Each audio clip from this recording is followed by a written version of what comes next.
we're not going to go bankrupt. I mean, just to, at the most basic level, I'm not saying every outcome is good, but bankruptcy is not on the table.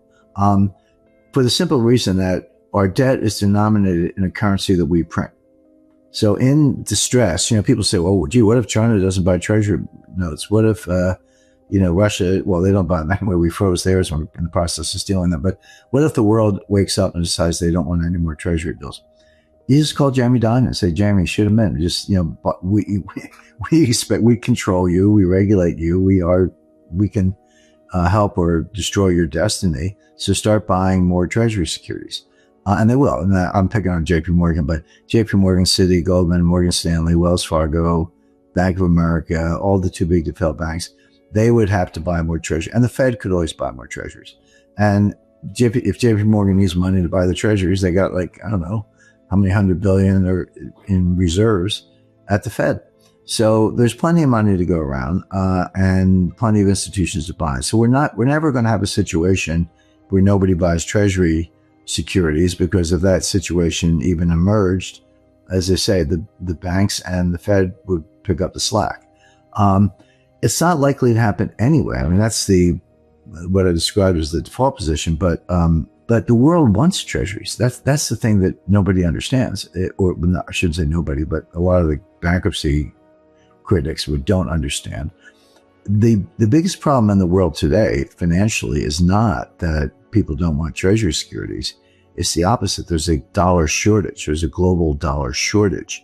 And people go, wait a second, the Fed printed $10 trillion. How could there be a dollar shortage? That money didn't go anywhere. The Fed prints it by buying securities from the big banks, Goldman, Citi, the ones I mentioned.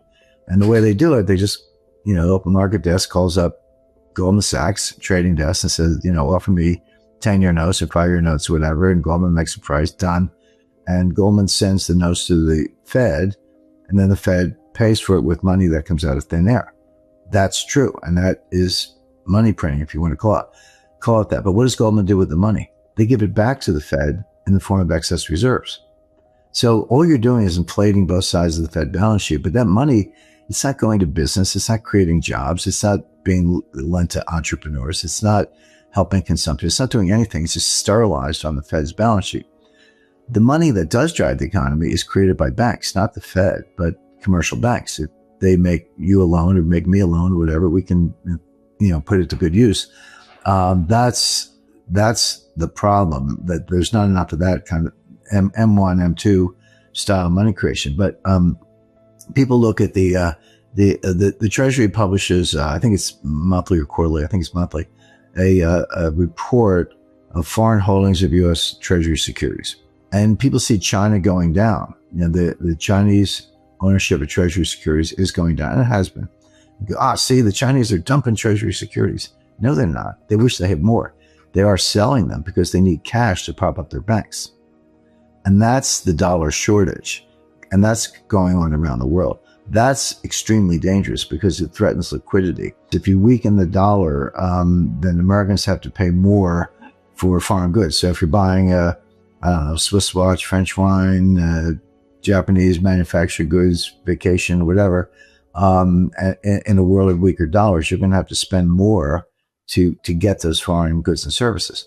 That may actually help the trade deficit, because if Americans say, well, I can't afford a European vacation this year because the dollar's cheap, I'll go to, the Grand Canyon or Disney World or something like that. That at the margin, that could help with the trade deficit, which the Trump administration is very focused on. But what it really is, it also makes U.S. goods less expensive from the foreign point of view. Just as it makes foreign goods more expensive for U.S. consumers, it makes U.S. goods less expensive for foreign buyers. So if you have Europeans or Chinese or Japanese or anybody else, and you need U.S. inputs, think about a world where we're manufacturing more in the U.S. and foreign trade partners want to buy our stuff, which is what we hope for, and you weaken the dollar, they can afford more stuff. It makes U.S. goods more affordable. And it's also a warning shot to the trading partners. Don't you dare cheapen your currency to offset the tariffs. We're going to cheapen our currency because we want to sell more exports. The trade deficit, of course, has two sides, imports and exports. Well, the tariffs are a way to reduce imports, but the cheapening the currency is a way to increase exports. And the combination will reduce the trade deficit and help GDP.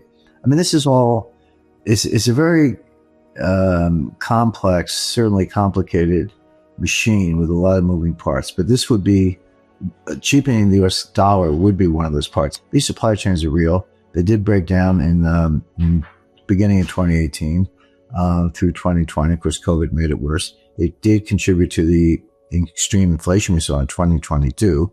June 2022, inflation was 9.1% annualized. So it has all those impacts.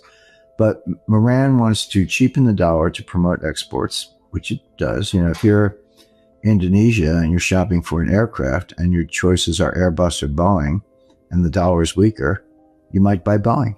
And so obviously that helps our manufacturing jobs in the US and trade, reduces the trade deficit, increases exports, all the things we've been talking about. But what Moran's also talking about is threatening our trading partners. Don't you dare try to cheapen your currency. And but he will not have the cooperation that James Baker had. What he wants to do is use coercion, and including the traffic light system I described.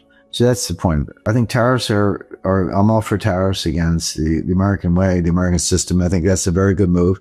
Scott Bessen's 3-3-3 plan makes perfect sense. It's, like I said, it's simple math, but yeah, you don't have to wipe out the debt. All you have to do is reduce that ratio, debt to GDP ratio, get moving in the right direction. That would be extremely beneficial. And then, the oil production will, basically be if not deflationary, at least disinflationary. It'll fight the inflation we've all been living through. So Bessen's 3 Arrows plan makes perfect sense. Navarro's tariff plan makes perfect sense in my view. Create high-paying jobs. Those are good things.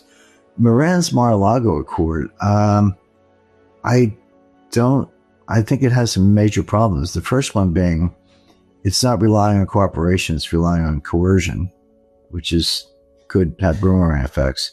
And I think he completely misses the importance of treasury bills to the banking, to the Eurodollar system and the derivatives markets. So that's the one that I would be most concerned about. And I don't think, and I talk to some Trump people from time to time, I don't think that analysis that we've just gone through has really sunk in at the White House. Hopefully it will. The drivers, there are several, which is a good thing if you want gold to go up. I like it. Okay, so the first one is central bank buying. By the way, there's almost no retail interest in the United States. There is in other places, India, China, not in the U.S. And I run into people all the time and they say, yeah, Jim, I talked to you a year ago and then you said buy gold. And I said, yeah, did you? And they go, no, because the retail, there is no retail frenzy at all. And there's barely any retail notice. A few people are buying the GLD ETFs a little bit, but the buying is coming from institutions, in particular central banks. So we know who they are: China, Russia, India. Actually, Vietnam is a big buyer. Mexico, Kazakhstan, Philippines. You look around, and all this data is available. You just go to the World Gold Council website. You have to give me your email address, but it is free, and they have a really good database, so you can find it very easily. And they also break it down. Oh, so Turkey's another one. Iran's non-transparent, but they're buyers. So they're all buying gold as a hedge against inflation, hedge against dollar devaluation, and some of the problems we've been talking about. But the biggest hedge is that the U.S. At the beginning of the war in Ukraine froze approximately $300 billion of Russian-owned treasury securities. Now, Russia made the money legitimately selling oil. They got paid in dollars. They took the money. They trusted us.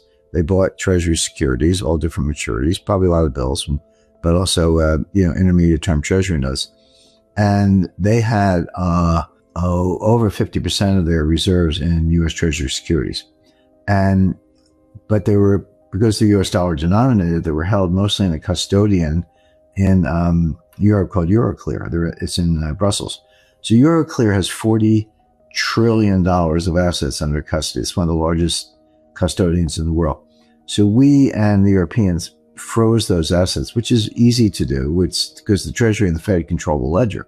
They're all digital. The last paper Treasury security was issued, I think, in 1978 or 79. So maybe someone's got one in their grandmother's attic, but they've been digital for decades.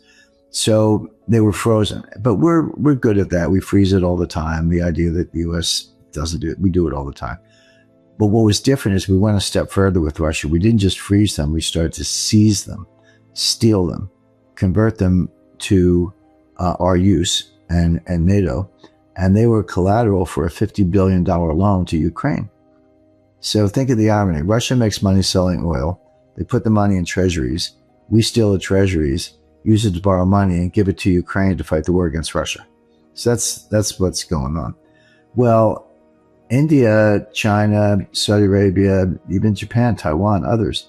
And some of these people have upwards of $1 trillion, not quite $1 trillion, but upwards of $1 trillion treasury securities. Taiwan certainly does. They're looking at this and saying, wait a second, what if the U.S. wakes up and decides they don't like what I'm doing, or they don't like my policy?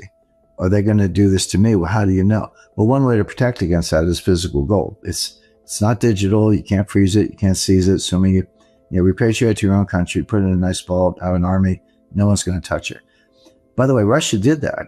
In addition to, I mentioned $300 billion in treasury securities, but they had $150 billion at the time of gold, physical gold. And I always say Elvira Nabiullina, she's the head of the Central Bank of Russia. I would say she's the only central banker in the world who actually understands her job. But they put so much of their reserves in gold that has preserved them and helped them get through the seizure of the U.S. Treasury securities and actually keep the Russian economy going and keep fighting the war in Ukraine.